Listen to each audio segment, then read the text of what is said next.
नमस्कार दोस्तों, मैं ममता तिवारी आज एक नई पुस्तक के साथ आप सबसे मुखातिब हूँ। तो पुस्तकें कुछ कहती हैं। मैं आज की पुस्तक जो मैंने चुनी है वो है उर्मिला शीरीष जी की चांद गवाह। यही पुस्तक क्यों? सवाल ये उठता है कि यही पुस्तक क्यों। दरअसल उर्मिला जी को मैं बहुत सालों से पढ़ती आ रही हूँ और मैंने देखा उनकी हर किताब एक से बढ़कर एक होती है। लेकिन इस बार उर्मिला जी, पहले मैं आपको उर्मिला जी का थोड़ा सा परिचय बता दूं कि उर्मिला शीरीष जी ने एमए हिंदी पीएचडी डीलिट किया है और वो अभी इसके साथ कॉलेज में अध्यापन के साथ रचना कर्म में भी हैं। और उनके कथा संग्रह हैं कुर्की, लकीर तथा निर्वासन, रंगमंच, शहर में अकेली लड़की। पुस्तकें संपादित की उन्होंने खुशबू, धूप की स्याही, प्रभाकर श्रोत्री, आलोचना की तीसरी परंपरा, ऐसे बहुत सारे हैं। और स्पंदन का उन्होंने संस्था का संयोजक हैं और रिसर्च अवार्ड भी प्राप्त हैं। उनके रचना कर्म पर बहुत शोध कार्य भी हो चुके हैं और उन्हें विजय वर्मा कथा सम्मान, निर्मल पुरस्कार, भगवत प्रसाद स्मृति साहित्य सम्मान, वागीश्वरी सम्मान, समर स्मृति साहित्य पुरस्कार, मध्य प्रदेश साहित्य अकादमी पुरस्कार के मुक्तिबोध पुरस्कार से भी उनको नवाजा गया है। और भोपाल में ही आप रहती हैं। और इस उर्मिला शीरीष का ये जो उपन्यास है ये एक अलग ही किस्म का है, क्योंकि जो उनकी शैली और तरीका है जो लिखने का और जो इस तरह का, वो थोड़ा सा इस बार भिन्न हुआ है। तो चांद गवाह जो है एक मूक चांद की मुखर गवाही है। उनका चांद गवाह है, बोलता नहीं है लेकिन बहुत कुछ कह जाता है। यूँ तो उर्मिला जी की कमोबेश वैसे तो मैंने सभी कहानियाँ, उपन्यास और लेख पढ़ा है और उनकी शैली का तरीका बिना नाम पढ़े ही बता देते हैं हम कि रचना जो है उर्मिला शीरीष जी की है। स्त्रियों की बाढ़ से परे निकलने के संघर्ष को बिंदास व्यक्त करने का नाम है चांद गवाह। एक जाहिर सी बात है, चांद गवाह है पर बोलता नहीं। पर मुझे स्त्री होने के नाते गर्व है, इस बार स्त्रियों के दिल की बातें चांद ने बखूबी बोली भी और उर्मिला जी ने बेबाक लिखी भी। गवाह की मौजूदगी ने हमें मानने पर विवश भी किया। इस उपन्यास की पहली खूबसूरती है पात्रों के आपसे मेल न खाते हुए भी विचार अंत तक आपको विचार पलटने पर विवश कर देंगे। आप एक ही व्यक्ति के दो पहलू भी देखेंगे और अंत आप पर छोड़ दिया जाता है कि आप किस पहलू की तरफ हैं।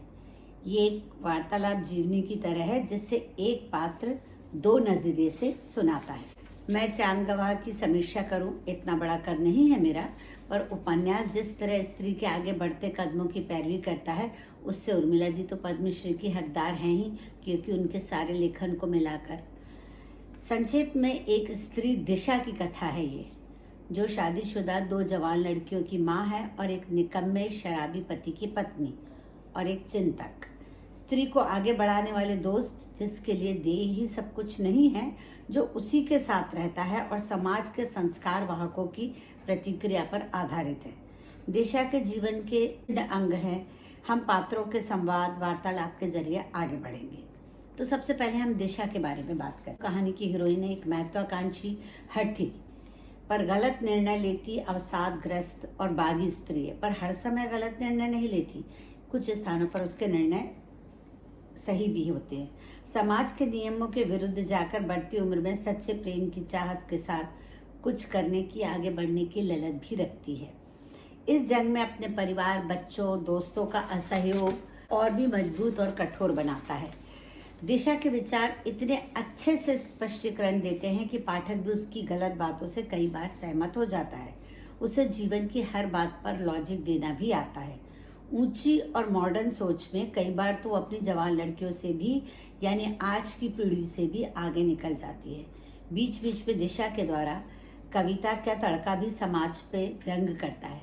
मसलन ये चंद लाइनें जो मुझे बहुत पसंद आई कि मैं चक्की में पड़े दानों की तरह पिसती रही, मैं चक्की में पड़े दानों की तरह पिसती रही, लोग सोचते रहे कि चक्की गा रही है औरतों के गीत।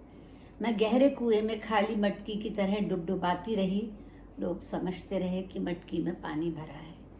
मैं आसमान में चिड़िया की तरह भटकती रही, लोग समझते रहे कि मैं उड़ान भर रही हूँ। इसलिए ये पुस्तक उर्मिला जी ने उन समस्त दिशाओं को समर्पित की है जो प्रेम के लिए जीती। अब मैं उनकी बहनों के बारे में बात करूं, दिशा की बहनों के बारे में बात करूंगी कि बहनें संपर्क में रहती हैं एक दूसरे के।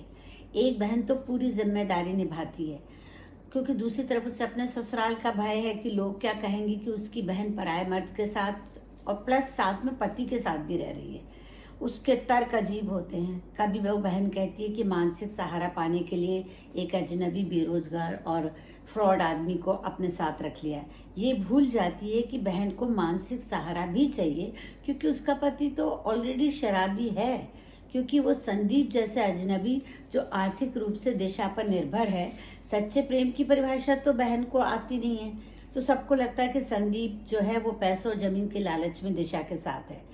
बहन के साथ संवाद पूरे उपन्यास की रीढ़ है। उसकी असली स्पाइन यही है कि जिसमें हम दूसरे भाई बहनों, माँ बेटियों के विचार पता चलते हैं और वो उनके बीच की एक ब्रिज की तरह काम करती है, जो उन लोगों को सब बातें दिशा की बताती है, दिशा से भी वार्तालाप वही करती है। अब आता है महेश। महेश जो है दिशा का भाई है, वो अक्सर आर्थिक मदद करता है, पर संदीप का नाम सुनते ही उस पर समाज का दबाव होने के कारण वो बौखला जाता है और वो सीधे जंगल में बसे फार्म हाउस, जहाँ पर दिशा अपने तथाकथित प्रेमी और पति के साथ रहती है, वहाँ पहुँच जाता है। वहाँ जाकर हालांकि उसे दिशा के पति से भी उतनी ही घृणा है, पर संदीप को स्वीकारना समाज के नियमों के खिलाफ है।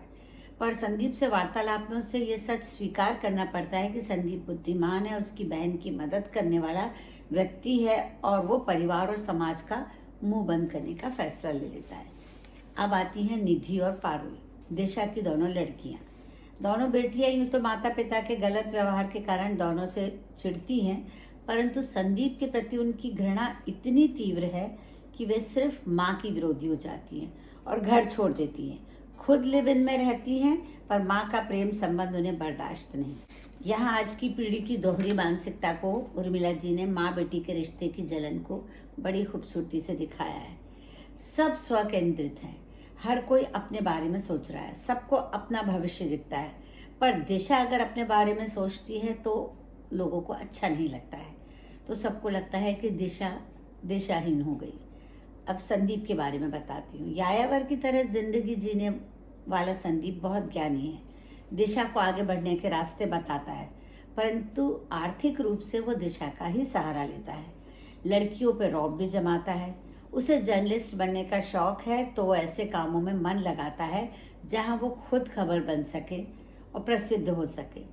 दिशा के साथ वक्त बिताने के बाद वो दूसरे प्रोजेक्ट के लिए चला जाता है। दरअसल वैसे देखा जाए तो दिशा भी उसका एक प्रोजेक्ट ही होती है।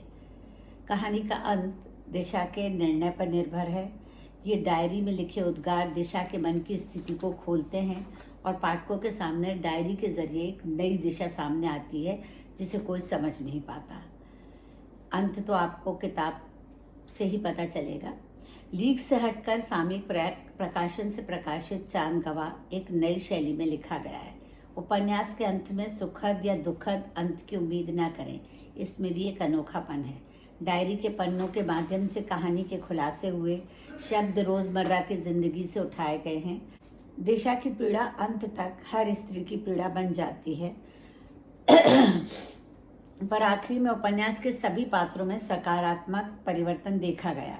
उपन्यास खरामा खरामा पढ़ने की ज़रूरत है, कई पन्नों को दोबारा पढ़ने की इच्छा होती है। उर्मिला जी को एक अद्भुत चांद देने के लिए बहुत बहुत शुक्रिया एवं साधुवाद। ये सामयिक प्रकाशन से निकली है पुस्तक चांद गवाह। ये उर्मिला जी का चित्र है और पुस्तक की कीमत है 250 रुपये। दिल्ली से निकली है और उन दिशाओं के नाम समर्पित है जो प्रेम के लिए जीती हैं।